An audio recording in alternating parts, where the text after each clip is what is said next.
Armand is his name, A-R-M-A-N, and he doesn't go by any other name.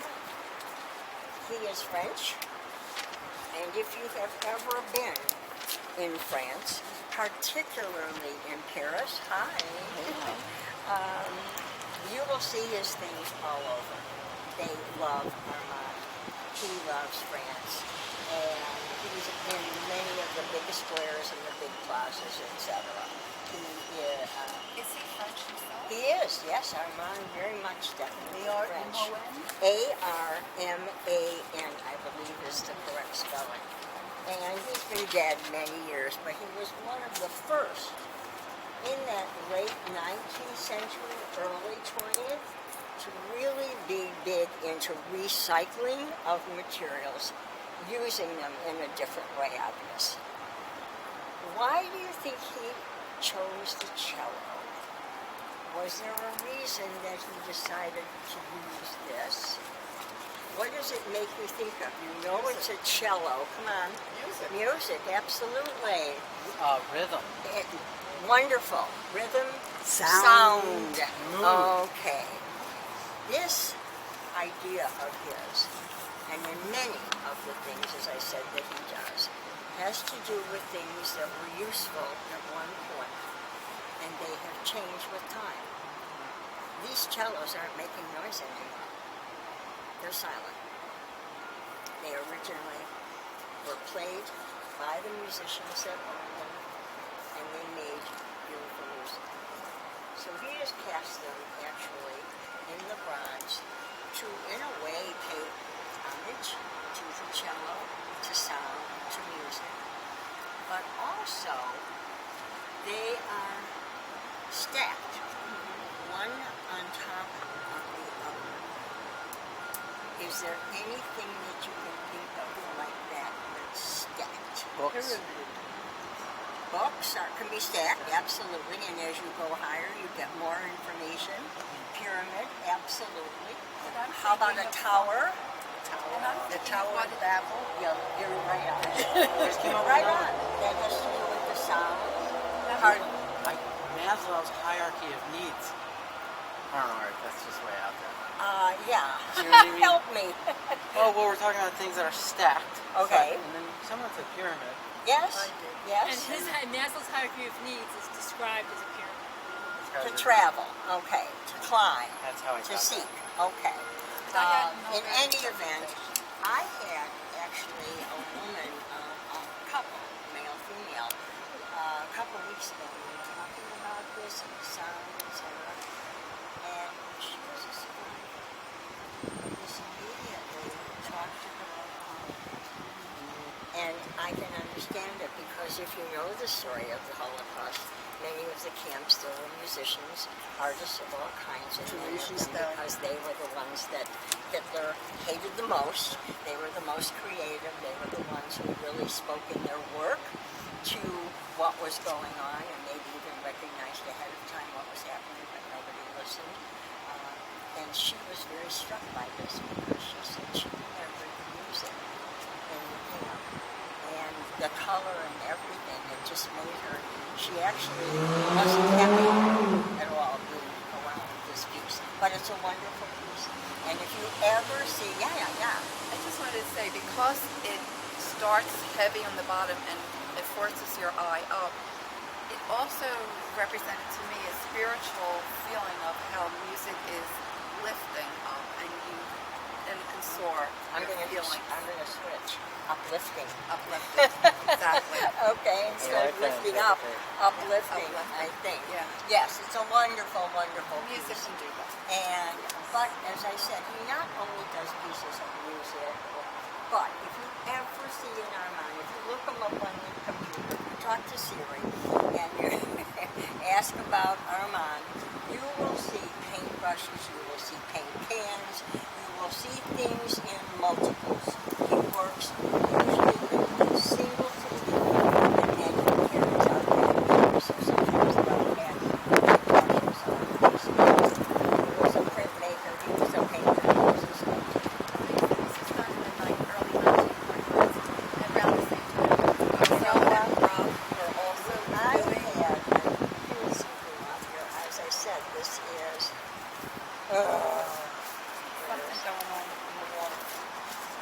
Go ahead with your, Good what you point. were saying. I'm sorry. It's not on these It's not, sheets. no. There are a lot of things Oh, missing. here it is. Oh, okay, I don't have that one. All right, when was he born? Born 1928. Sorry, yes, and Died died in 2005. 2005. We were sent this. Were we? Yep. I printed it out. Anyway, the this same is year our Walter mom, was born. and That's right. that's what he's all about, and that's what he does. Brothers and sisters, but there's the names in French, but it is brothers and sisters. Pardon? Yes. And as you can see, it is a male figure, a very obvious male figure, and a very obvious female figure. And it is bronze, it is solid bronze, and you really cannot move this baby. It's quite a wonderful piece. And a little bit about him. He grew up at the beginning of the Dada movement, and these were a group of artists. Raton was one of them, and there were many others who started with that group and then they fell off. They, if you may remember, they picked their name from a dictionary one day when they were all kind of drunk and gone without sleep, etc. They went through a dictionary, and I'm serious. And what's the name? Dada. And that became a name of a very valid, important art movement in France. And it was made up of very intelligent artists, men, women.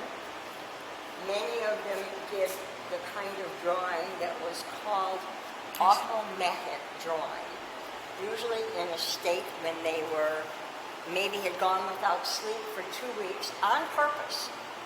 Maybe they had taken too many drugs on purpose, but they would take a pen and they would almost close their eyes and they would automatically draw on a piece of paper or sometimes a canvas with a brush. Many of them were writers as well, and André Masson was part of that group.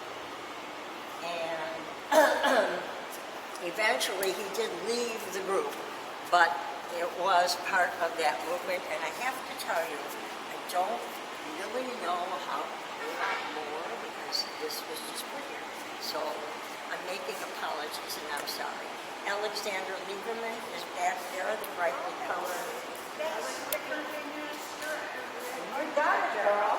How many years? Absolutely. I mean, as long as I was there. You're absolutely right. This is Alexander Lieberman. I hope so, Carol. You can certainly see his name here, Alexander Lieberman.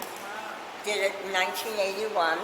He was born in Russia, and actually his father had a very important job working in some area of the government. He got wind of things that were happening in Russia, and he was allowed to leave. So he, his wife Tatiana, we'll talk a little bit more maybe. You know about Tatiana, okay. And Alexander left. They went to London first, and then they came to New York.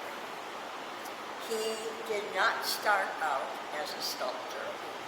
He started out as an art editor, writer, critique person. He didn't turn to sculpture until he was almost in his 50s. He did paint, but he did not do sculpture right away.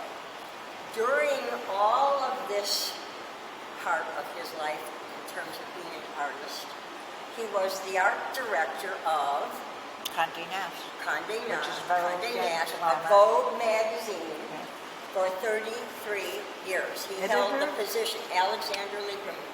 He held the position longer than any other art editor for Vogue. And he still did all of his artwork. His wife, okay, let's go back to the material. He used found material. It is steel, and he used products that were from architecture or that were used in building generally, pipes, I-beams, sewer covers, things like that. And he would cut them into the shapes and then weld them as you see them now. The sizes were not normally this size. Basically, this is what he called his maquette, his model. Because I haven't seen a lot of his work here. I come from Chicago, and I cannot tell you. You're from Chicago. Exactly. Okay. Yeah. How about the one in Deerfield? It's in Deerfield, the big gallery. There are about 5 Alexander Liebermans as you drive in. But we kind of made fun of him at the museum. I was at the Museum of Contemporary Art in Chicago. We kind of made fun of Alexander Lieberman and referred to him as the shopping plaza sculptor. But that's Alexander Lieberman. Anyway, he came here to the United States with Tatiana. She got herself a job at Saks, if I remember correctly. I don't know. And a big, maybe Bendel's. She was a very important, famous hat designer. So the art world, they were together. He continued, as I said, to do his work. He came to Miami, and he died, actually, in Miami in his 90s. He had a studio down in the up-and-coming Wynwood area. All the work of Alexander Lieberman that I've ever seen, whether it is in books or in person, and I've seen a lot of them, are always one color. Just one color. Blue, hot blues, green. He's not afraid of color, but he never mixed color. Is that just in the sculpture? I'm sorry? Just in his sculpture, but also in his paintings? No, he used color in his paintings, but not as much either. That's a great question. That's a wonderful question. Thank you. Marlene, did the Sure. base come with Yes. the base? I guess the K's had it. I don't happen to like it.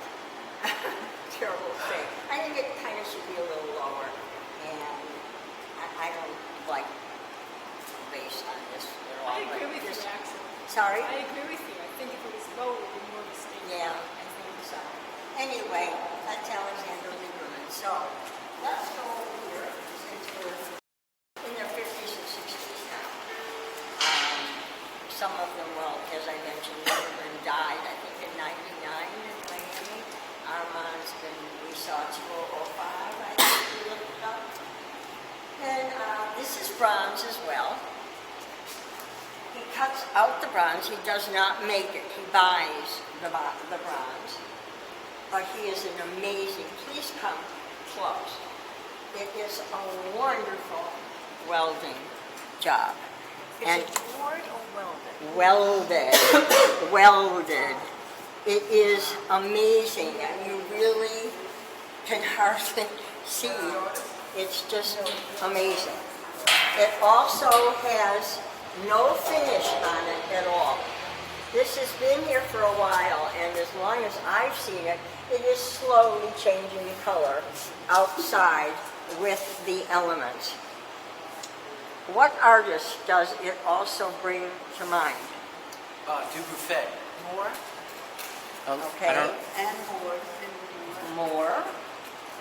I'm not telling you the name, so I want you to think about I thought it was near. What?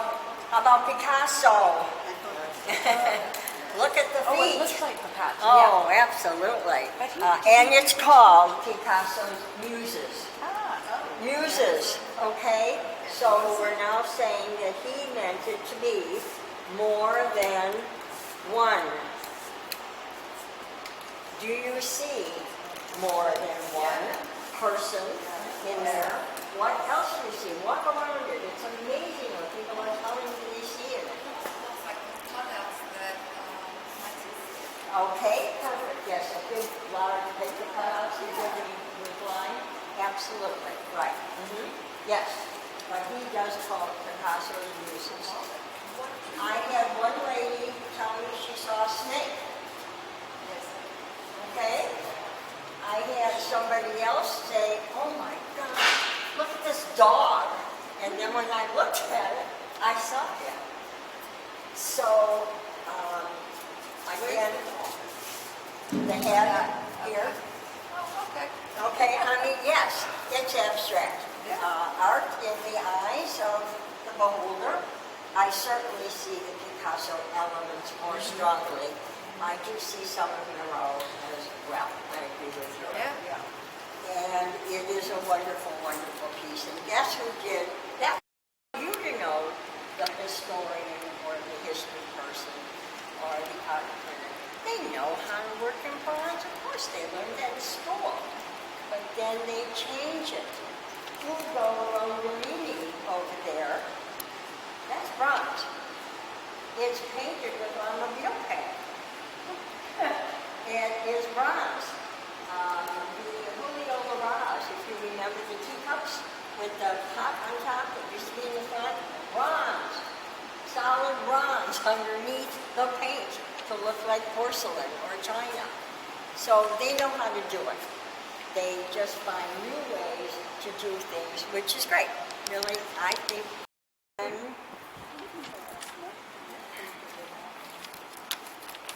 wrote it down somewhere. Binkele, Lena Binkele. She is from Colombia, and she grew up always loving horses. She owned her own gelding, female. All of her horses are the same horse.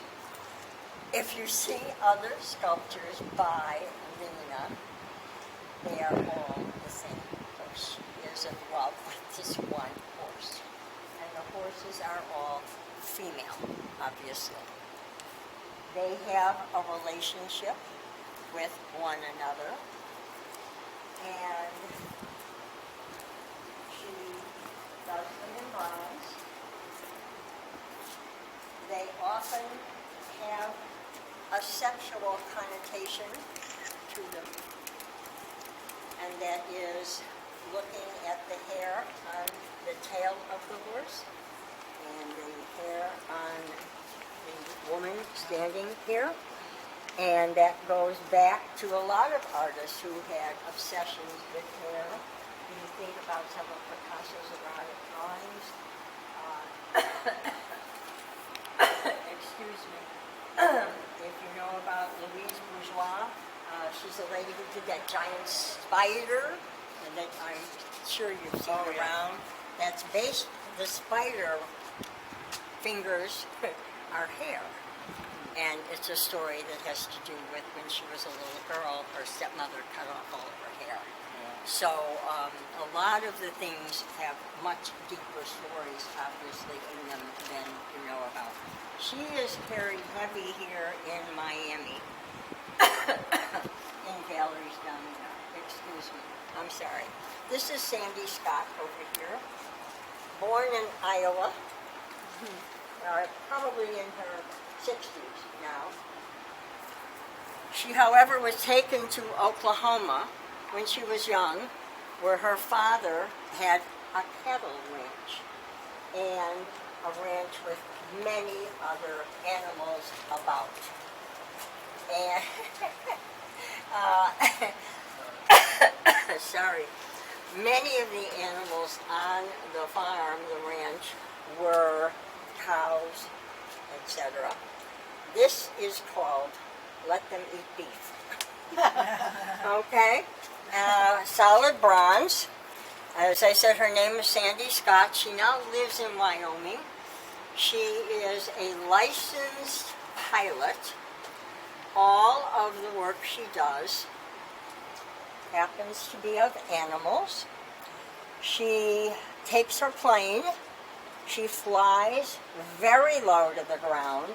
She studies the animals as she is flying. She also has a friend that she goes with by the name of Trish. I do not know the relationship of the friend and she, but they're together all the time. And Sandy is recognized in major catalogs and collections that have to do with animals, and she's represented many times in the National Museum of History, of Art, and if I am correct, she did a piece of sculpture that is in front of the Clinton Museum in Little Rock of a huge eagle. And I think I'm pretty correct about that. In any event, Sandy Scott, woman, S-C-O-T-T. So, it is, of course, none of the above. It is totally found materials. This artist is Steve Tobin. He's probably in his mid-50s. He's from New York.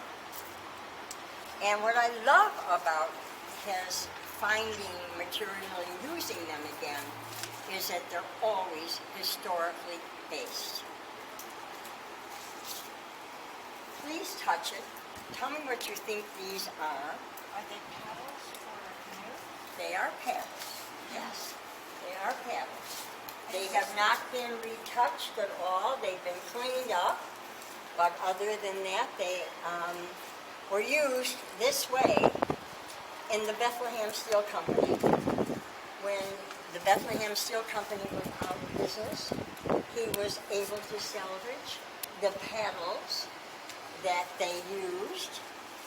And then along the way, he got, I don't know how, a jet engine. The first one of the first ones ever made. And so he has combined the jet engine with the paddles of the melted steel from Bethlehem Steel Company. And I love it. The paddles originally metal, or they wood? They're just as you see them. Just as you see them.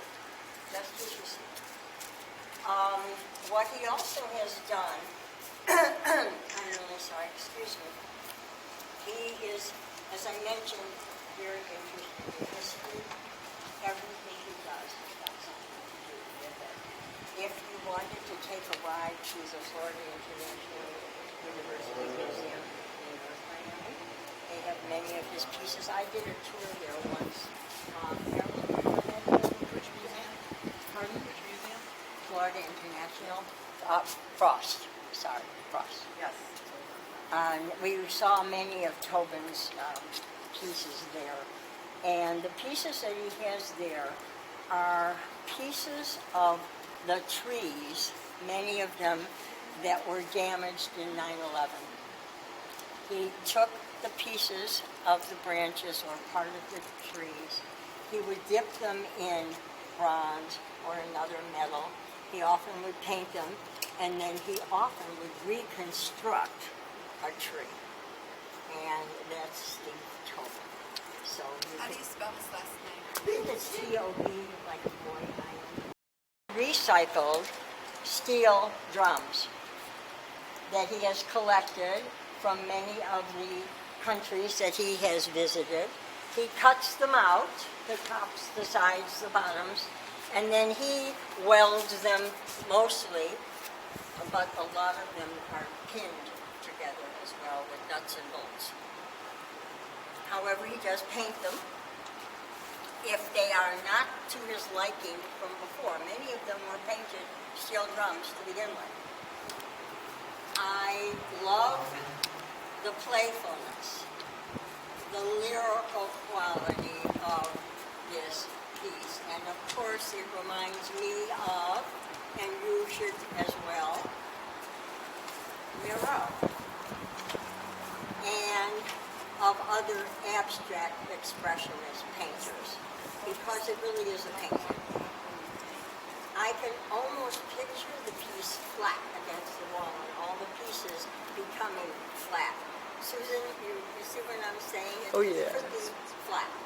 Most of his pieces are stabiles, stable, they don't move. Some are mobiles. But most of them are looking like this, and a lot of people, one second, I'm sorry, a lot of people have these in their backyards. They obviously live quite nicely. Yeah, what you got? The name of the artist? Peter Reginaldo, and he's from New York. Can you spell it? About it. Oh, I wonder if this is the one that's called the Line 5.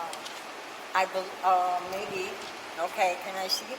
Oh, it doesn't show the picture. Okay. It just has that information. Okay. I can see similarities, certainly. When I saw them bringing this piece out, I said to one of the curators, oh, that's a Barrett. So we obviously knew it was a Bill Barrett. I see figures in it as well.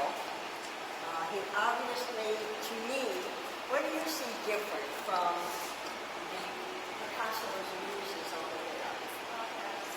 Come on, I like it. Yeah, absolutely. Linear.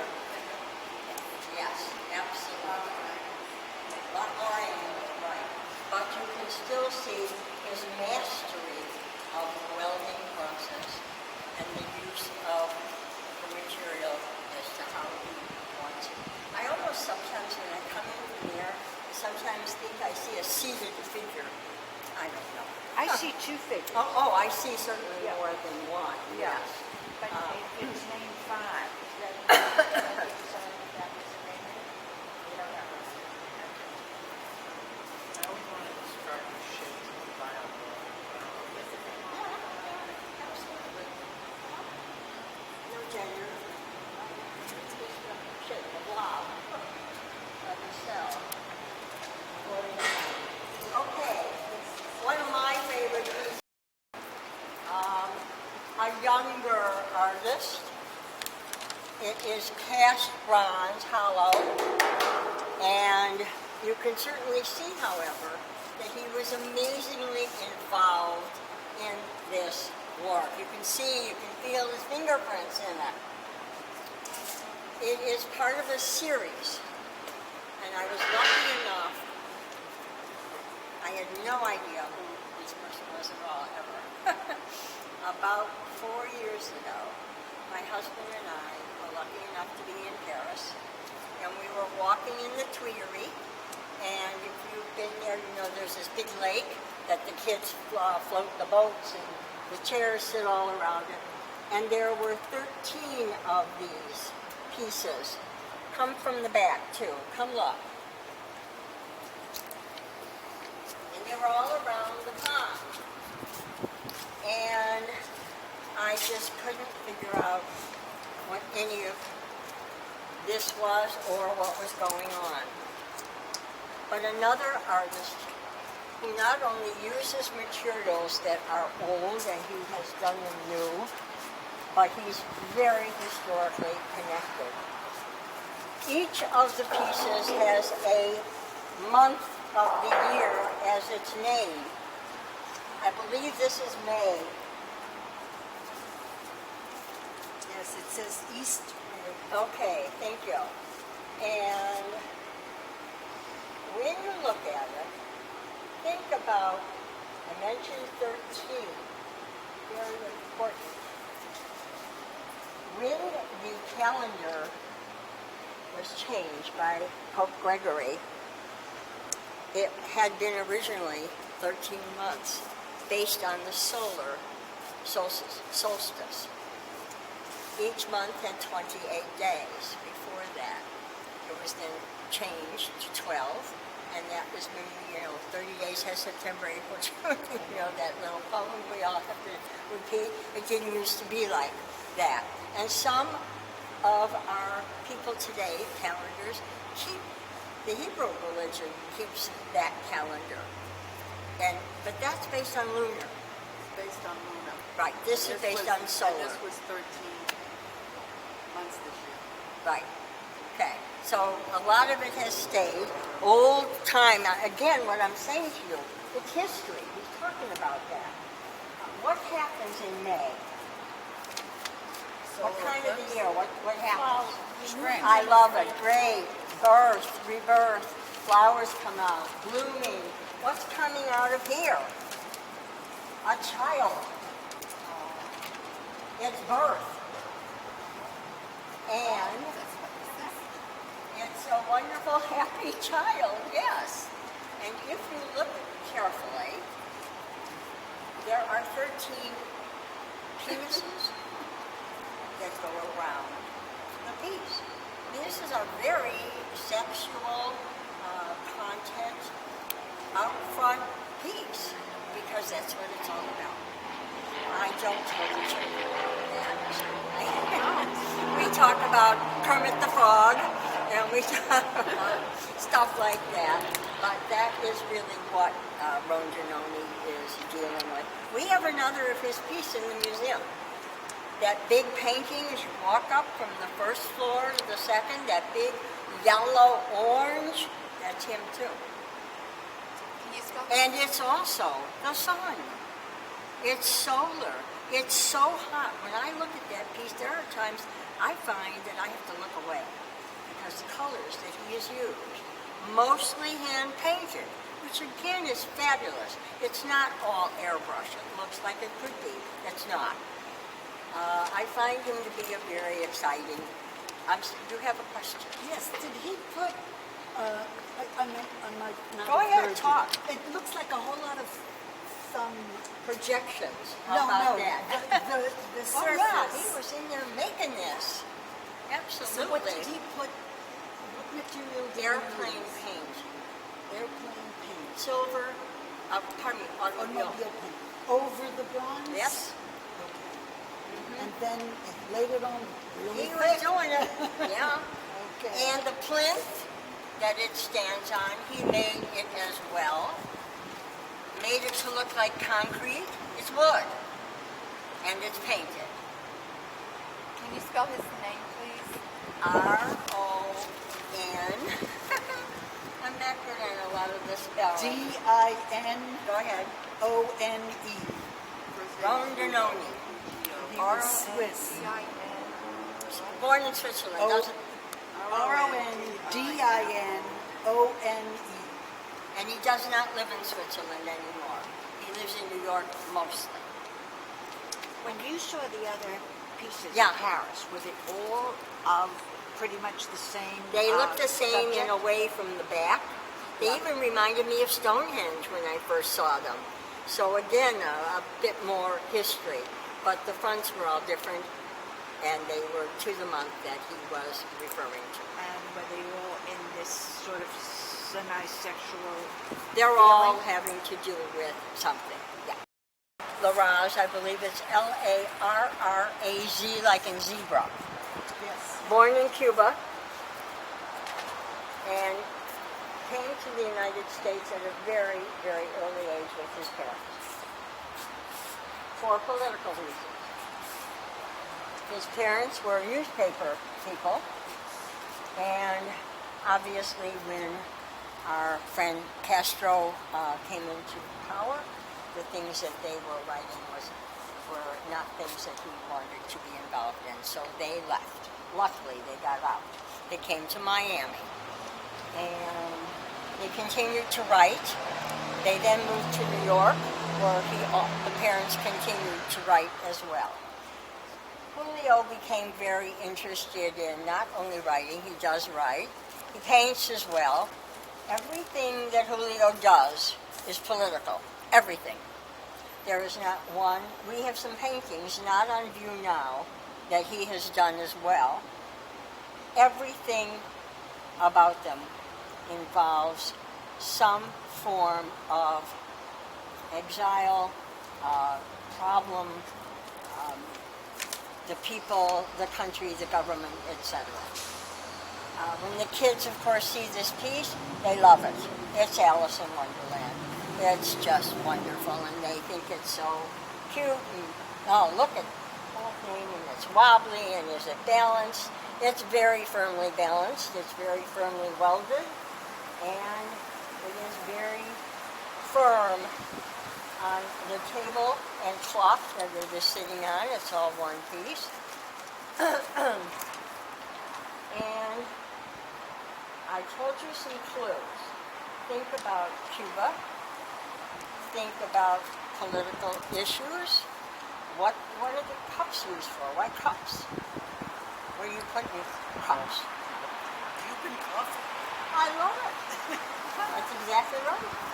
He is dealing with all of the impoverished, overworked, underpaid Cuban workers. And these particularly, he is basically referring to the ones who work in the coffee fields. They work all day, they work all night, they work constantly for very little pay. And who sits on top of them? The big dictator. And that's that marvelous, wonderful black teapot, coffee pot that you see sitting on top of these cups. So whimsical it looks to be, but very serious. Very serious. And his work, as I said, is all like that. So that's Julio Larraz. This is, cuts it out himself, and he's very interested in geometry and in the basic shapes, as you can see. He is the nephew of Thomas Hart Benton, who did what? Thomas Hart Benton was the artist who did American Gothic. The farmer with the pitchfork, that's the word. Thank you very much. That was his uncle. From the Midwest, and very talented family. The piece is wonderful. I love it. I love the balance it has. I love walking around it. I love watching it change as it sits here in the garden. So that's Fletcher Benton. This piece here, I'm trying to keep this out of the sun, is by a French artist whose name is Sacha Sazno. And it's all one piece of marble. Have any of you ever worked with marble? It's impossible. One mistake. Goodbye piece. Gone. Cannot fix it. It's just like watercolor. Watercolor cannot be fixed. That's why so many artists now are still wanting and love to work with oil paint. It covers everything. It can fix all kinds of errors. You can just keep going. If it dries, it takes forever to dry. Anyway, this is Sacha Sazno. It's called Squarehead. La Tête Thank you. And wonderful piece of work. Most of his look very similar. He is very involved with the art of Zen, with thought, with thinking. You block out what is around you and you think about the more important things in the world. It's kind of almost like see no evil, hear no evil, speak no evil. That kind of idea as well, but taken further. It's a very quiet, important piece. All one piece of marble, and he's French. And that's Sacha Sazno. Jeff, thank you. Sorry. Too many names. It is part of he lives in Florida on the West Coast.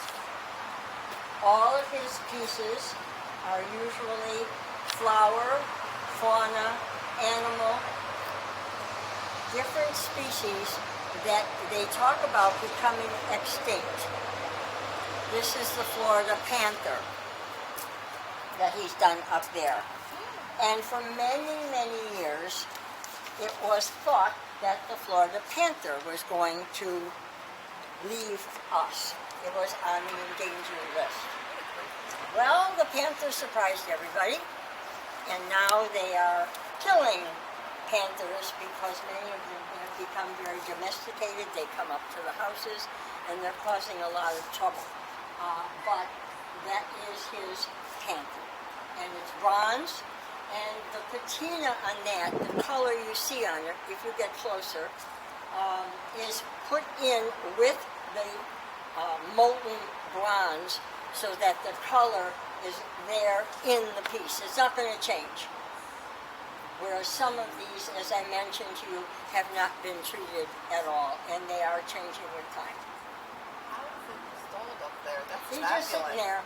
He's just sitting there. We used to have him sitting on one of the walls over here. But it's secure. Oh. And this artist you may think looks like Henry Moore. It is not. The artist's name is Roger Holmes. I thank you. You're welcome. I'm getting it from here. Holmes. He is American. He was trained as a civil engineer. He's totally self-taught. Never had an art lesson at all. He looked at books. Obviously, he looked at books that included sculpture by Panther, by Henry Moore, and people who worked in the figure in bronze, and that he was interested in as well. He is not dealing in the human condition idea like Annika is. He is really more interested in almost stop motion, where you catch somebody doing something and they are forever there. Some of his pieces, which you might want to look up, are of dancers and so forth, and you can almost see them moving on, but he has stopped them. And that is Mr. Holmes over there. And the piece sitting on the pedestal there is Sophie Ryder, R-Y-D-E-R. And I think that's the piece called Conversation. Thank you. And it is one of the pieces that brought her great fame. She won many awards with this piece of bronze. She started out as a jewelry maker. She does all of her things without drawing. She makes them in wire first. And many of them she left in wire. As she began to work more and more and more, by the way, she lives outside of London. She's married, she has 2 children. And she decided at that point, after a while of doing things in wire and so forth, that she would have them cast. They are cast in bronze. And they are, can you just walk over there? Because I don't think you can see what I want you to see. Yeah. Coming back next year. Yes. I'll be back in December.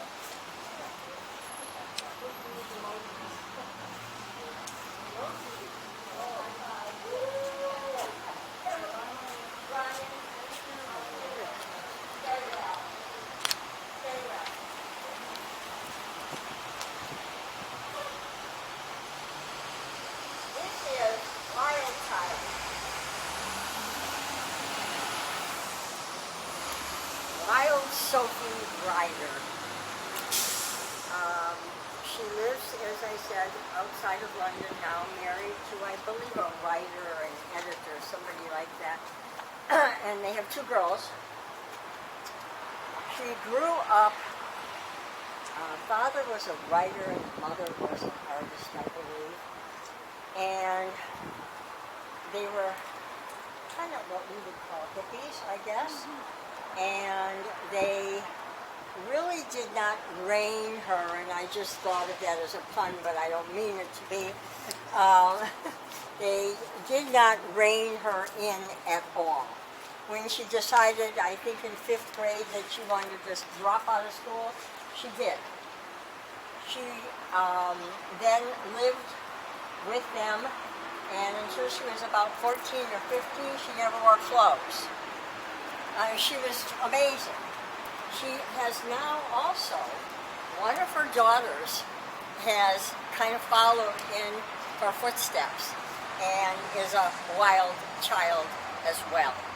She's got, and you'll look it up, I'm sure, she has a head of hair that looks like a horse's tail, and it just flows all over. She's almost like a Rabelaisian woman when you think about the artist, the work. In any event, this is called Conversation. Look at it. I want you to look at it. Got a grater in there. What'd you say? She's got a grater. Yes, yes. She loves to cook. She is an artist that picks up things also on the floor, in the garbage, and decides whether or not, maybe, okay, I'll throw it in the sculpture. A lot of them don't have any other meaning at all, except that she found them and she thought they would work. She has one piece I had read about that she's got different film stills of Harry Potter that she's stuck in them. I haven't seen the piece, so I don't know about it. Take a look at the piece, and what do you see? Conversation between the rabbit and the Okay, fox. all right, there's a conversation going on between what you think is a rabbit and a fox. The hare and the fox. Does that bring anything to mind? Uncle Remus. Brer rabbit. Brer rabbit, brer fox. Yeah, right. They had to learn to get along together. The fox is a wily creature, cunning, devious.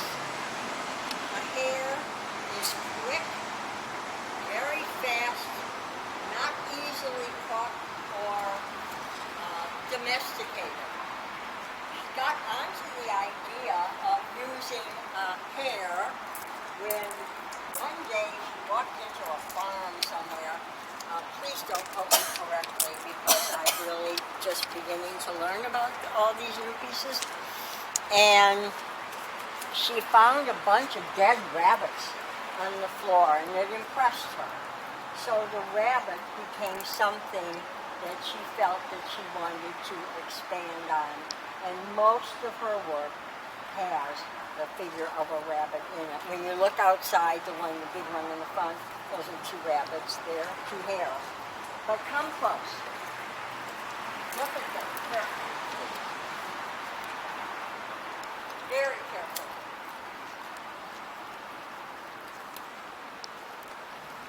They are women with masks on. Look at the figures. Look at the bosom. They are female figures. She's kind of playing off the idea of a minotaur also, half horse, half man. She's got half woman, half animal. And they could be wearing masks, head masks. There could be a woman inside. One has the hare, the other has the fox. And she also is dealing, as I mentioned earlier to you, with the Binicale piece, with hair, the ears representing different hairstyles. And if you think about some of Picasso's erotic pieces again, there are animals, the minotaur in that as well, and the hair, and kind of scribbling drawing. So another interesting artist, Sophie Ryder. Started out with the jewelry, as I said, wire jewelry, and then decided that she was going to get bigger. Oh, the other thing is, she likes to work outside. Her pieces during the warm months are smaller. When she works inside, when it's too cold outside, she makes bigger pieces, which is very strange because you would think she would make the big ones outside, small ones inside.